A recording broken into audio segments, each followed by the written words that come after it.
اپنا پوائنٹ رکھیں کیا ہے. اوکے، تو جب وہ تھرڈ برتھ ہوگا تو جو شہید ہو چکے ہیں وہ تو برزخ سے نہیں گزرے ہیں.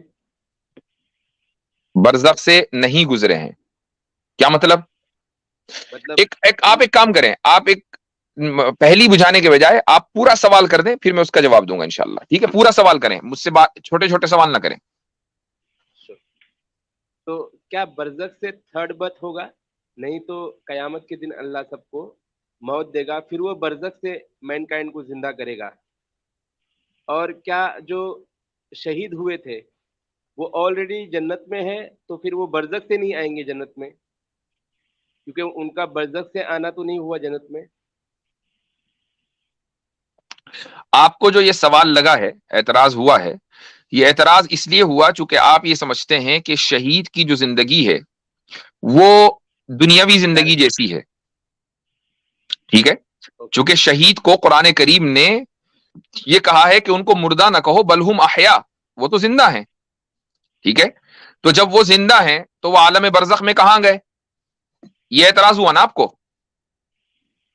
جی، وہ تو پھر جنت میں ہوں گے ڈائریکٹ.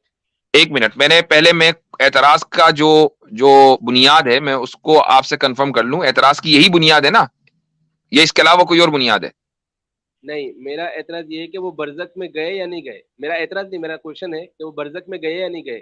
یہ کوشچن کیوں آیا آپ کو؟ یہ کوشچن اسی لیے آیا نا کہ قرآن نے شہیدوں کو زندہ کہا ہے اور مردہ کہنے سے منع کیا ہے، اسی لیے تو یہ کوشچن آیا نا، یا کوئی اور وجہ ہے؟ یہ کوشچن اس لیے بھی آیا ہے. اس لیے بھی آیا ہے. اچھا، اس کے علاوہ کوئی اور وجہ بھی ہوگی، وہ بھی بتا دیجئے. ہاں، وہ وجہ یہ کہ یہ ملٹیپل برتھ کس طرح سے ہو رہا ہے، مطلب یہ ملٹیپل برتھ کیسی نہیں، یہ طرح وجہ نہیں ہے، نہیں یہ وجہ نہیں ہے آپ کی، وہ آپ دوسری بات کر دی.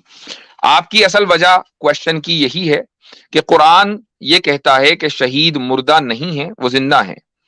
ان کو مردہ نہ کہو، اموات نہ کہو بلہم احیا، وہ زندہ ہیں. اب جب وہ زندہ ہیں تو وہ عالم برزخ میں تو گئے نہیں.